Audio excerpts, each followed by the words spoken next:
Assalamualaikum warahmatullahi wabarakatuh. Bertemu lagi dengan saya Bu Dwi. Di video kali ini saya akan membahas materi tentang besaran dan satuan dan juga notasi ilmiah.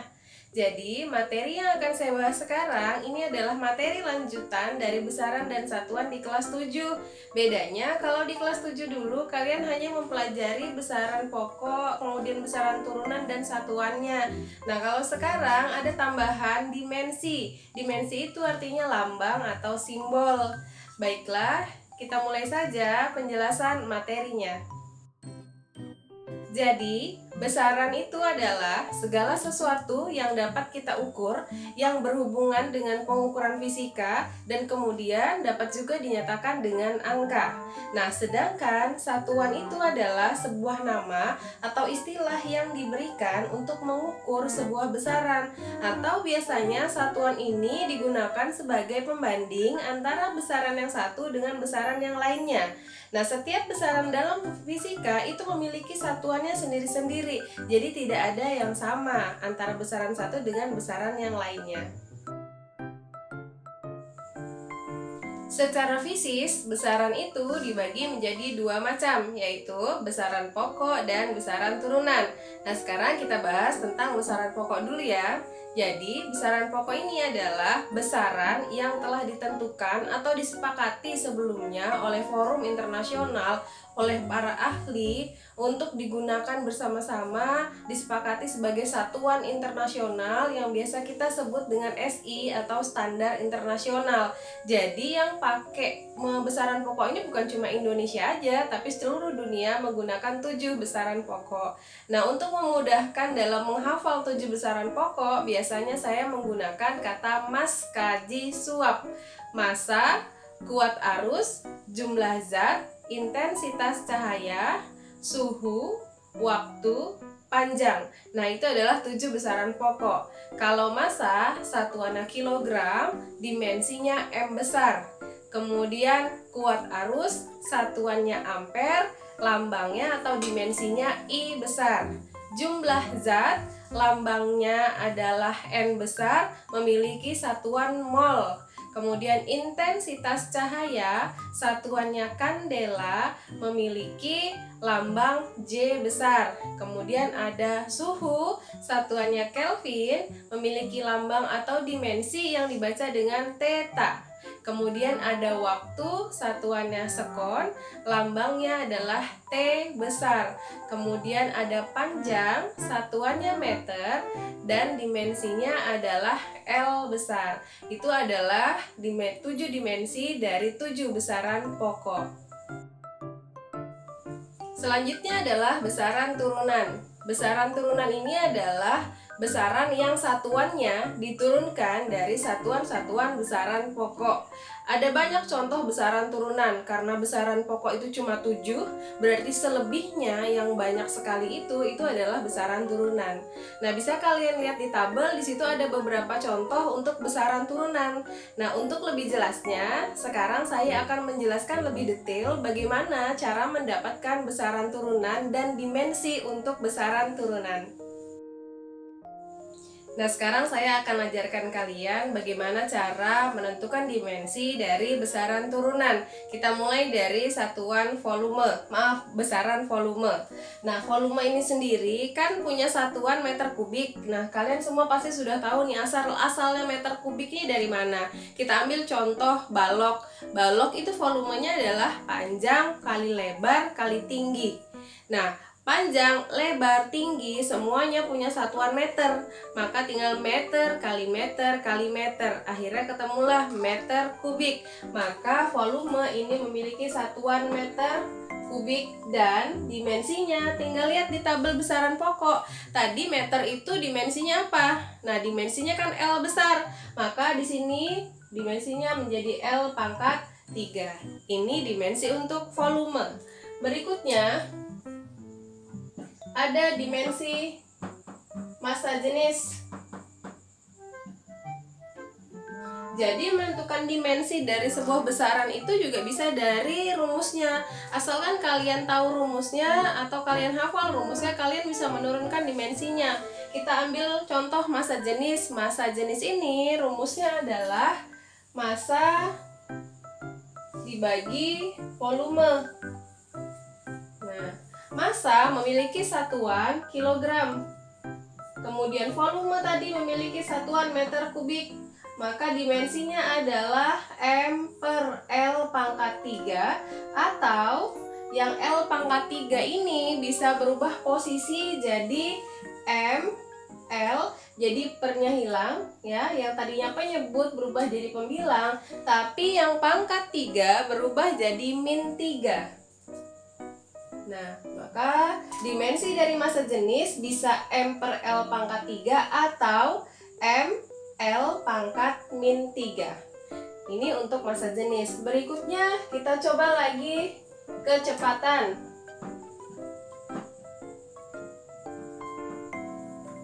Kecepatan ini punya rumus adalah jarak dibagi waktu. Jarak punya satuan meter, waktu punya satuan sekon, maka satuannya meter per sekon. Dan dimensinya L per sekon tadi, dimensinya bisa lihat di tabel besaran pokok adalah T besar atau L T pangkat min 1. Kenapa pangkat min 1? Karena di sini tidak punya pangkat, kan artinya pangkat 1 ya. Jadi kalau pindah posisi yang tadinya plus 1 berubah jadi min 1. Ini dimensi untuk kecepatan. Berikutnya dimensi momentum. Momentum ini punya rumus adalah massa dikali kecepatan. Massa punya satuan kilogram, kecepatan M per S. Maka dari sini kita bisa menentukan dimensinya. Kilogram itu adalah M besar, meter per sekon punya kecepatan yang ini tadi, tinggal kita masukkan L T pangkat min 1. Maka dimensi dari momentum adalah M L T pangkat min 1. Gitu ya. Selanjutnya ada gaya. Gaya ini memiliki rumus massa dikali percepatan. Massa punya satuan kilogram. Nah, kalau percepatan satuannya adalah meter per sekon pangkat 2. Maka dimensinya adalah M, yang ini tadi L, yang sekon pangkat 2 langsung saya buat jadi T pangkat min 2. Maka inilah dimensi untuk gaya. Nah, berikutnya ada energi potensial. Nah, ini pelajaran SMP dulu. Belajar energi potensial, energi kinetik, energi mekanik. Nah, kalau energi potensial kan terkenal dengan rumusnya MGH. Massa dikali percepatan dikali ketinggian. Nah, di sini saya tuliskan aja MGH. Ini rumus ya. Ini rumus bukan satuan. Kalau M artinya massa, punya satuan kilogram. G kecil artinya percepatan gravitasi, dan percepatan gravitasi ini punya satuan yang sama dengan percepatan, yaitu M per S kuadrat. Tuliskan di sini M per S kuadrat. Kemudian H itu height, ketinggian, bisa juga kedalaman gitu ya. Maka H ini punya satuan meter. Kita tuliskan di sini meter. Maka di sini ada 2 M ya, artinya M dikali M. Kita simpulkan hasil akhirnya adalah kilogram meter kuadrat per sekon kuadrat. Maka dimensinya adalah M L kuadrat, yang ini berubah jadi T pangkat min 2. Ini adalah dimensi untuk energi potensial. Ini adalah sedikit contoh cara menentukan dimensi untuk besaran turunan. Selanjutnya, saya akan mengajarkan bagaimana cara membuktikan kesetaraan untuk besaran fisis. Nah, besaran ini dianggap setara karena biasanya memiliki satuan yang sama. Jadi dua besaran yang berbeda tapi memiliki satuan yang sama. Nah, bagaimana cara membuktikannya? Bisa dibuktikan dengan cara menurunkan satuan atau dimensinya. Contohnya saja energi dan usaha atau impuls dan momentum. Nah, sekarang kalian simak bagaimana cara menyetarakan kedua satuan atau kedua besaran tersebut. Sekarang kalian simak cara bagaimana membuktikan kesetaraan besaran fisis. Jadi ini dua besaran yang berbeda namanya, jenisnya, tapi memiliki satuan yang sama. Bagaimana cara menyetarakan satuan atau dimensinya? Perhatikan caranya. Saya ambil contoh di sini impuls dan momentum. Jadi impuls ini punya lambang I besar. Kemudian momentum P kecil. Impuls itu memiliki rumus gaya dikali waktu. Kemudian momentum, rumusnya adalah massa dikali kecepatan. Gaya ini sendiri kalau kita turunkan, tadi rumusnya adalah massa dikali percepatan. Saya tuliskan di sini massa dikali percepatan. Nah, ditambahkan yang ini dikali waktu. Jadi yang massa dikali percepatan ini adalah penjabaran dari gaya. Dan ini tetap ya dituliskan waktunya sama dengan massa dikali kecepatan. Nah, sekarang kita tentukan satuannya. Massa punya satuan kilogram. Percepatan satuannya adalah meter per sekon kuadrat. Waktu satuannya adalah sekon. Sama dengan massa ini kilogram, kecepatan meter per sekon. Nah, sekarang ini punya sekon kuadrat dan sekon. Kalau misalnya saya menuliskannya begini mungkin akan terlihat lebih jelas. Nah, jadi sekon kuadrat saya jabarkan jadi sekon dikali sekon. Nah, kemudian ini kali sekon lagi. Yang ini masih tetap. Nah, seperti ini. Maka ini bisa ditembak. Nah, jadi tersisa kilogram M per S. Yang ini juga sama, kilogram M per S. Maka dua buah besaran ini tadi ternyata memiliki satuan yang sama. Ini artinya dia setara karena memiliki satuan yang sama. Kalau satuan yang sama, otomatis dimensinya juga sama. Gitu ya.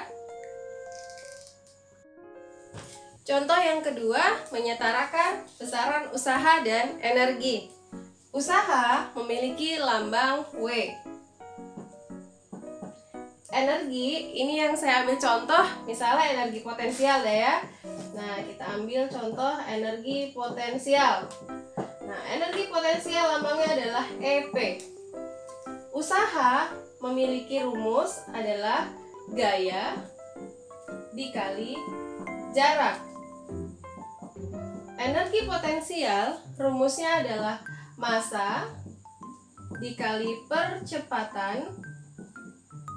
percepatan gravitasi dikali ketinggian.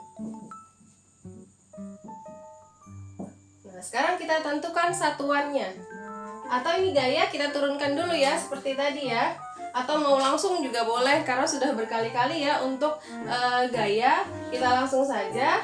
Gaya ini satuannya tadi adalah kilogram meter per sekon kuadrat dikali jarak meter.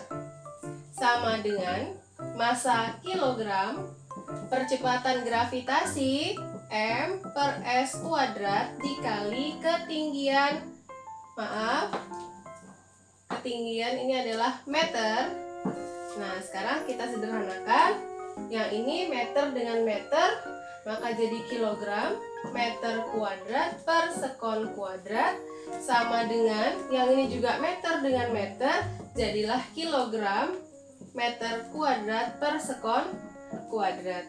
Atau mau dituliskan juga dimensinya, maka ini adalah M L kuadrat per T kuadrat sama dengan M L kuadrat per T kuadrat. Bisa lagi diturunkan, MLT pangkat min 2 sama dengan MLT pangkat min 2.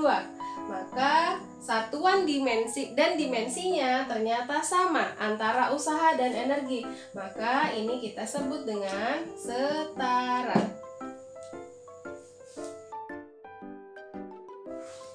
Berikutnya saya akan menjelaskan notasi ilmiah.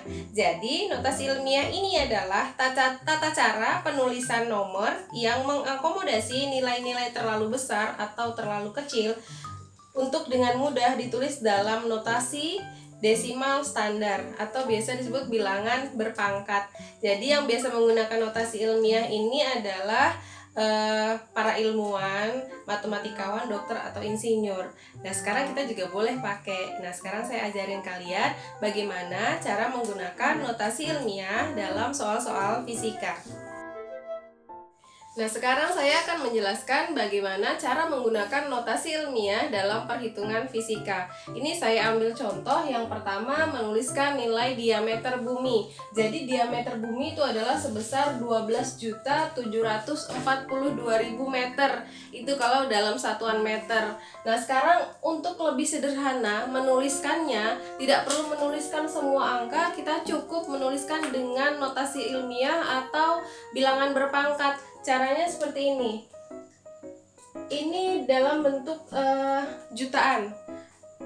Kita hitung dari belakang, 1, 2, 3, 4, 5, 6. Bisa kita tuliskan sampai kita batas menghitung tadi di sini, maka menuliskannya adalah 12,742 dikali, karena tadi kita menghitung 6 kali, maka dikali 10 pangkat 6. Karena hitungannya adalah 1, 2, 3, 4, 5, 6. Maka 10 pangkat 6 meter. Nah, ini lebih sederhana menuliskannya dibanding kita harus menuliskan semua nolnya. Bisa jadi kelebihan 0 atau kekurangan 0 ya. Nah, jadi untuk meminimalisir kesalahan, kita lebih baik menuliskannya dengan bilangan berpangkat seperti ini. Nah, berikutnya adalah jari-jari matahari. Jari-jari matahari itu senilai 695 juta meter. Nah, untuk kita sederhanakan 1, 2, 3, 4, 5, 6, maka bisa menuliskan 695 dikali 10 pangkat 6 meter. Jadi 10 pangkat 6 ini setara dengan 1 juta nilainya ya. Nah, yang berikutnya ini dengan cara mengkonversi. Jadi kita mengkonversi satuannya, tapi kita menuliskannya dengan notasi ilmiah atau bilangan berpangkat. 25 cm ke meter. Saya rasa semua sudah tahu cm ke kilometer itu naik ya. Naiknya sebanyak 5 kali. Bukan berarti dibagi 5, tapi pembagian jadi gini, 25 dibagi 100.000. Ya, jadi dibagi naik 5 kali, maka nolnya di sini ada 5, yaitu 100.000. Nah, untuk memudahkan kita menuliskannya bisa begini, 25 dikali 10 pangkat 6 atau 25 dikali, kalau ini tadi per ya, 25 per 10 pangkat 6, maaf tadi yang betul adalah per. Nah, kalau kita mau buat kali, yang pangkat 6 ini akan berubah menjadi min 6. Seperti dimensi tadi, yang tadi posisinya sebagai penyebut, kita pindahkan ke atas sebagai pembilang, tapi pangkatnya yang plus 6 berubah menjadi min 6 dengan satuan kilometer. Seperti ini. Contoh lagi, milimeter ke meter, naiknya 3 kali, berarti 121 dibagi 1000 atau 121 dibagi 10 pangkat 3. Maka setara dengan 121 dikali 10 pangkat min 3 meter. Atau mau maju lagi boleh. Jadi misalnya 1,21. Maka yang pangkat min 3 bertambah nih. Majunya berapa kali komanya? 1, 2. Maka dikali 10 pangkat min 5 meter. Ini nilainya sama, ini setara, hanya beda di bilangan pangkatnya saja. Seperti itu ya. Ini adalah beberapa contoh cara menentukan notasi ilmiah dengan bilangan berpangkat. Jadi kesimpulannya seperti ini. angka 1000 itu kalau kita buat bilangan berpangkat adalah 10 pangkat 3. 1/1000 bilangan berpangkatnya berarti 10 pangkat min 3. 100.000 10 pangkat 5. Maka 1/100.000 adalah 10 pangkat min 5. Atau ada juga dalam fisika ini lambang bilangan yang mewakili sebuah angka. Contohnya mikro. Ini dibaca mikro. Kita buat coba mikro kolom. Jadi ini dibaca mikro kolom. Nah, mikro ini setara dengan 10 pangkat min 6. Jadi kalau misal 4 mikro kolom itu setara dengan 4 dikali 10 pangkat min 6 kolom. Ada juga nano. Misalnya nanometer. Ini dibaca nanometer. Misal ada 5 nanometer, maka setara dengan 5 kali 10 pangkat min 9 meter. Ya, jadi ada beberapa lambang-lambang yang perlu kalian tahu, kalian hafal untuk memudahkan kita dalam melakukan perhitungan di soal-soal fisika. Demikianlah tadi penjelasan saya mengenai besaran dan satuan dan juga notasi ilmiah. Semoga bermanfaat. Dengan penjelasan singkat ini bisa membantu kalian belajar mandiri di rumah. Kita ketemu lagi di video-video berikutnya. Assalamualaikum warahmatullahi wabarakatuh.